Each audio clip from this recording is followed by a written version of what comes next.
Everyone, welcome back to my channel which is Sufi Parmar. अगर आप first time देख रहे हैं तो please make sure to subscribe to my channel and अगर पहले से ही देख रहे हैं thank you so much. And यहाँ हम लोग रेडी हैं और हम लोग हॉस्पिटल से आ गए हैं। आज मुझे जो हमने सोनोग्राफी निकाले थे वो आज दिखाना था 1 मंथ बाद, तो उसके लिए हम लोग गए थे। एंड मुझे सर्दी खांसी हो चुकी है जिससे मैं बहुत बचने की कोशिश कर रही थी, पर मुझे सर्दी खांसी हुई है जिस वजह से एक तो मुझे वॉमिट का प्रॉब्लम है, प्लस खांसी की वजह से मुझे वो और हो रही है। तो आज मैं खाना नहीं खा पाई, तो मैंने आज हलवा खाया और मेरी हालत बहुत ख़राब थी। इनको भी खांसी हो गई है। आपसे आई है। सो डॉक्टर को दिखाया एंड डॉक्टर ने मुझे चेकअप किया, मेरा टंग वंग देखा और आप चॉकलेट खा रही थी जो मैं चॉकलेट खा रही थी और वो हंस दिए। बहुत प्यार से उन्होंने मुझे चेकअप किया, मुझे बोला कि सब कुछ नॉर्मल है, एक्स्ट्रा मेडिसिन लेने की कोई ज़रूरत नहीं है। सर्दी खांसी है तो वो 8 दिन में ठीक हो जाएगी। स्टीम लेना है, थोड़ा केयर करना है एंड टैबलेट मुझे दिया है अगर ज़्यादा हुआ तो, अदरवाइज सब अपने आप ठीक हो जाएगा। सब चंगा सी। बेबी अच्छा है, सब कुछ अच्छा है, वो तो हमने देख ही चुके थे, हमारे डॉक्टर ने हमें बता चुके थे ऑलरेडी सोनोग्राफी के टाइम। सो या फिलहाल डॉक्टर ने तो बोला कि सब ठीक है, लेकिन मुझे थोड़ा एब्डोमेन में पेन हल्का हल्का रहता है। तो ही सेड कि ये भी नॉर्मल है, सबके सिम्टम्स डिफरेंट होते हैं, सबकी जर्नी डिफरेंट होती है। और मेरा थोड़ा ना ऐसा बीमार साइड में मैं थोड़ा ज़्यादा रह रही हूँ, बट ही सेड सब नॉर्मल है। चलो लिफ्ट आ गई।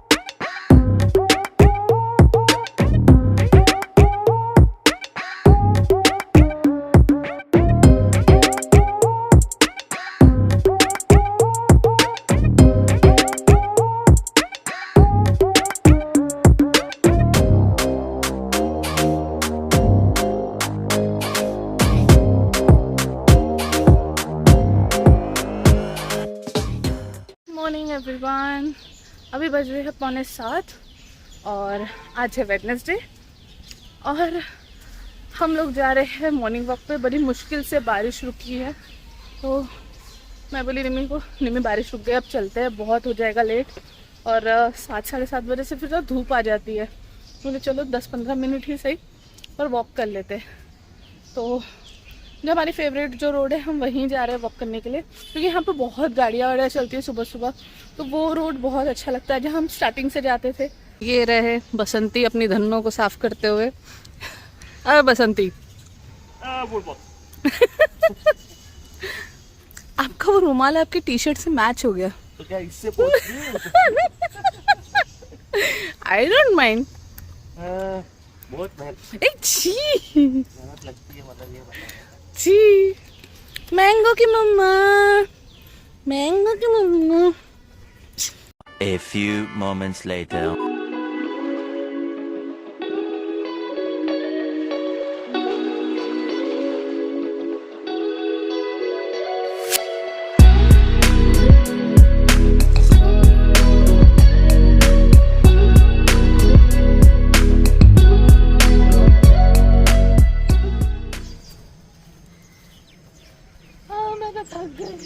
थक गई 4 कदम में। और बारिश के आसार बढ़ते हुए नजर आ रहे हैं, थोड़ी थोड़ी सी बारिश आनी शुरू हो गई है। इनका चेहरा उतर गया है। भीगना नहीं है, सुबह सुबह कौन भीगता है? सुबह 7 नहा लो। मैं ऐसे नहीं नहाता हूँ, सुबह 7 बजे क्या नहाऊंगा। छी यार, इतना सच नहीं बोलना रहता है। अरे मजाक कर रहे हैं भैया। एक तो कैमरा कैसा आपका जा रहा है इधर देखो, उधर। एक तो आप इतने लंबे हो ना, ऊपर करते करते मेरा आप पकड़ो। ये तो यहीं थक गई, बिस्तरा लगवा दे। हाँ चलेगा, चलेगा ना। इतना दूर से वॉक करके आई हूँ। ये इधर से स्टार्ट करके वो उधर से एक यू टर्न लेके और फिर यहाँ आए। बहुत है वो मेरे लिए। ओके एक राउंड और हो जाए फिर। पागल हो गई तो मैं बैठ गई हूँ यहाँ पर और निमेश आ रहे हैं, वो भी यहाँ से फिर से वॉक करने जा रहे हैं। वो अपनी स्पीड में वॉक करने जा रहे हैं क्योंकि वो मेरी तरह चींटी की चाल चल रहे थे। अब वो अपना वॉकिंग और रनिंग करके आएंगे, तब तक मैं यहाँ बैठी हूँ। यहाँ पर शायद कुछ स्पोर्ट्स होने वाला है तो मैं बस टीवी के जैसे मज़े लेने लग गई हूँ। तो भैया अब घर चलती हूँ। कुछ शॉपिंग बचा है, कुछ करने का है क्या शॉपिंग वगैरह कुछ नहीं? ओके डी-मार्ट चलते हैं।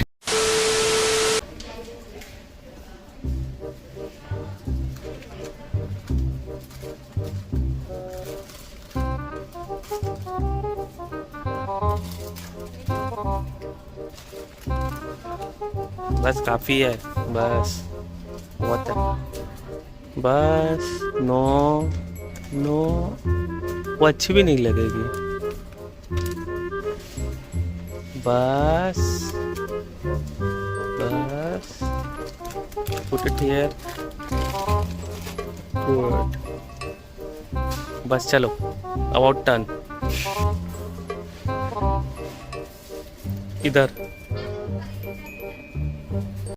इसकी ज़रूरत पड़ने वाली है फ्यूचर में। ये अभी से देख रहे हो अरे बहुत महंगे आते हैं।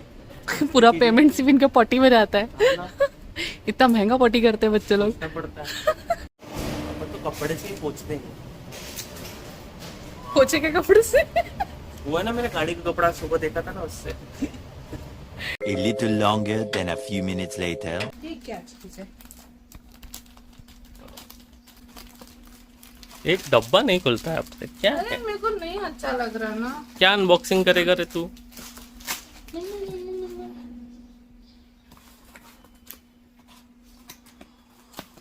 खुल जा। इसे किस पैकिंग किया हुआ है?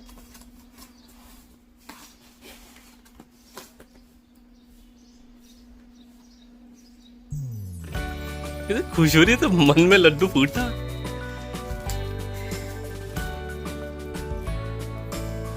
Smart watch.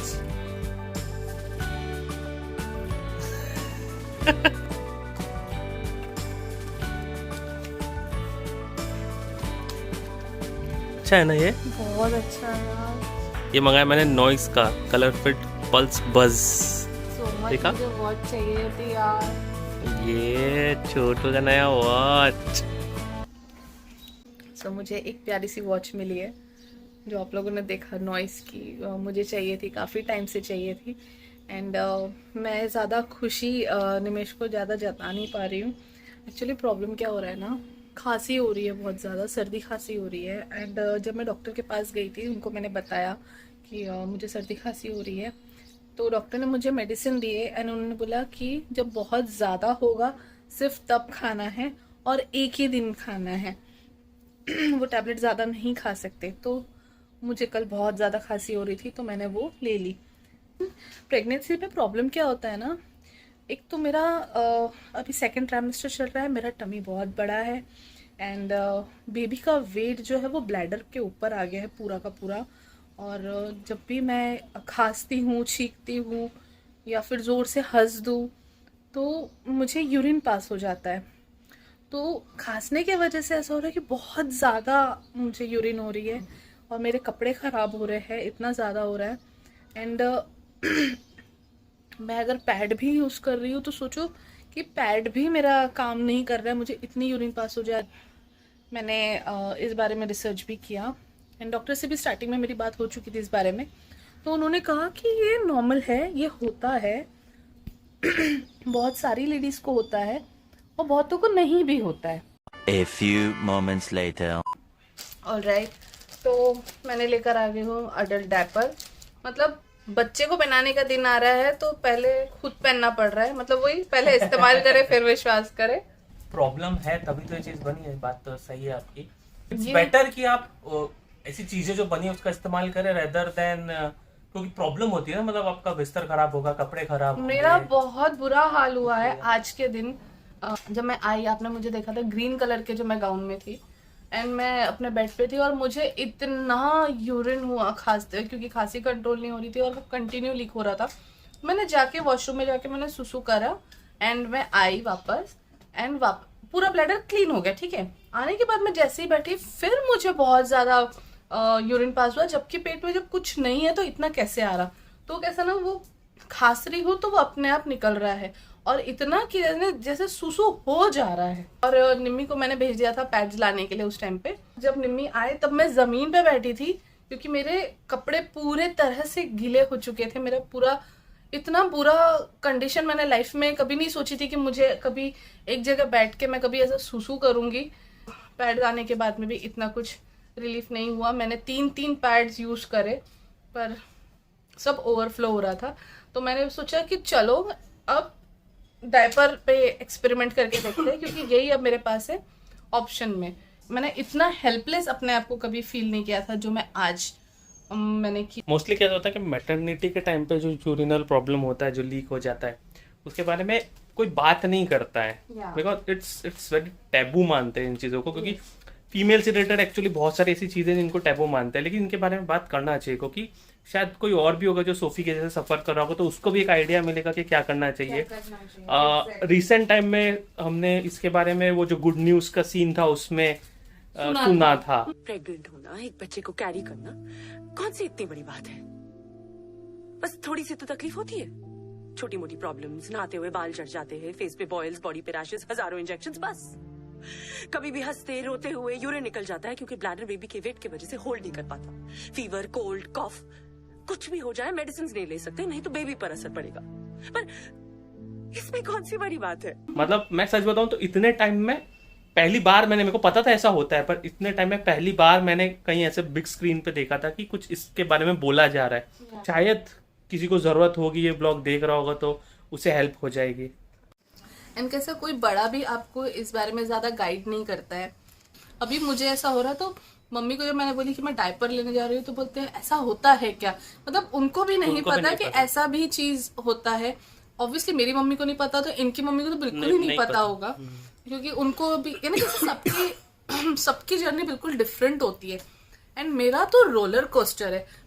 खुश हूँ, क्या करूँ, मतलब आप देख ही रहे हो। मैं ऐसा ना, लोग एकदम ड्रीमी प्रेगनेंसी बताते हैं, हमने बहुत अच्छा सफ़र ये किया वो किया। हाँ, बीच बीच में प्रॉब्लम्स आई है, बट वो प्रॉब्लम क्या है?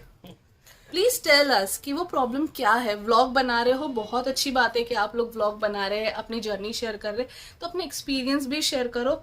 मुझे कोई शेम नहीं है कि मैं आपके साथ में ये शेयर कर रही हूँ, क्योंकि बहुत से ऐसे लोग हैं, जैसे अगर मुझे ये चीज़ नहीं पता थी, ऐसे आप में से बहुत सारे लोग होंगे जिनको ये चीज़ नहीं पता। एंड ये शायद आपको हेल्प कर सके। मैंने अभी वो डायपर यूज़ किया है एंड आई मस्ट से बहुत कंफर्टेबल है। मेरे टमी पे भी बिल्कुल कंफर्टेबल आया। मैंने एक्सेल साइज़ ली हूँ, क्योंकि टमी अभी बड़ा हो चुका है, तो लार्ज लेने का कोई मतलब नहीं आता। नहीं तो मुझे ना एक्चुअली टाइट नहीं पहन सकती मैं पेट पर बिल्कुल भी। 3 days later. तो ये मैं 3 दिन बाद शूट कर रहा हूँ लास्ट शॉट से। सोफ़ी स्टीम ले रही है, तो बुखार इतना ज़्यादा आ गया था कि कुछ कॉम्प्लिकेशंस हो गया था। परसों मॉर्निंग की बात है को फिर डॉक्टर के पास भागना पड़ा लिटरली। घर में मैं, मम्मी, सोफ़ी सब डर गए थे। वो जो भी हुआ है वो डिटेल में आपको सोफ़ी बताएगी। सो जितना भी आप लोगों ने व्लॉग देखा अब तक, वो था 3 दिन पहले का। जैसे कि निमेश ने आपको बताया, रात में मेरी तबीयत बहुत ज़्यादा ख़राब हो गई। सिचुएशन इतनी ज़्यादा वर्स्ट हो गई थी, मैं खास के मेरे पेट में इतना दर्द हो गया, मेरे गले में दर्द आ गया, रात भर मुझे खांसी हुई, बहुत ज़्यादा फीवर हो चुका था। एंड मॉर्निंग में क्या हुआ, मुझे सुबह भूख लग जाती है। मुझे निमेश को उठाया, मैंने बोली निम्मी मुझे भूख लग रही है, मुझे कुछ खाने के लिए चाहिए। एंड जब भी मैं कुछ खाती हूँ कभी भी, और उसका टाइमिंग है कुछ, तो वो टाइमिंग पे वो मूव करता ही है बेबी। तो सुबह के 5 बजे मैंने खाना खाई एंड मैंने नोटिस किया 9 बजे तक बेबी का कोई मूवमेंट नहीं था। एंड मैं बहुत घबरा गई थी। फिर जब उठे तो मैंने बोली मम्मी मैं बहुत टेंशन में हूँ, बेबी बिल्कुल मूव नहीं कर रहा है। तो घर में सभी लोग ने ट्राई किया, थोड़ा सा पेट को थोड़ा हिलाया। जैसे हम लोग सोनोग्राफी के टाइम पे हम लोग गए तो डॉक्टर भी वैसे ही उठाता है, कुछ ऐसा टेंशन की बात नहीं है कि पेट को ऐसा हिलाना नहीं चाहिए, ऐसा कुछ नहीं है। उठाने की कोशिश कर रहे थे और बेबी बिल्कुल मूव नहीं कर रहा था। एंड हम लोग की हालत बहुत ज़्यादा ख़राब हो गई थी। इवन यहाँ तक कि घर में रोना धोना मच गया था कि बच्चा नहीं हिल रहा है। और मेरी एक तो हालत ख़राब हो गई थी, निमिष ने भी टेंशन ले लिए थे, प्लस मम्मी को संभालना मुश्किल हो रहा था कि ऐसा लग रहा था कि मम्मी अभी चक्कर आके गिर जाएगी, इतना वर्स्ट घर में हालत हो गया। सबने बहुत टेंशन ले लिया था। वो डॉक्टर ने बोला ये फीवर की वजह से हुआ है और कुछ घबराने की बात नहीं है, सब कुछ ठीक है। तो इतना सब कुछ हुआ, लेकिन कैसा है ना, वो सिचुएशन ऐसी होती है ना कि कैमरा उठा और शूट करो, ये नहीं हो पाता है। जो रेमेडी मैंने जो यूज़ की है घर पे, उसमें फर्स्ट थिंग था स्टिम, सेकंड था गार्गल एंड सरसों ऑयल से मसाज एंड काढ़ा भी नहीं, हर्बल टी जो रहता है विदाउट चाय पत्ती एंड या हल्दी वाला दूध। और इसमें हल्दी बहुत कम यूज़ होता है क्योंकि ऐसे टाइम पे हल्दी वाला दूध ज़्यादा पी नहीं सकते। हॉट वाटर बैग जो होता है उससे पूरा अपने चेस्ट को और हमारी जो पसलियाँ होती है उसे अच्छी तरह से सेके एंड हमारी बैक को बहुत अच्छे से सेके। बैक में भी ऑयल लगा के बहुत अच्छे से मालिश करो और मालिश करने के बाद में सेक कर फिर हल्दी वाला दूध पियो। ऐसे टाइम पे आपको जितना घरेलू चीज़ें कर सकते हैं आप वही करें एंड प्लीज़ गूगल करें चीज़ों को करने से पहले। सिर्फ मेरे कहने पर नहीं जाए, मैं आराम करती हूँ। अगर हुआ तो मॉर्निंग का मैं दिखा दूंगी, अदरवाइज मैं ब्लॉग यहीं ख़त्म कर रही हूँ। सो अभी तो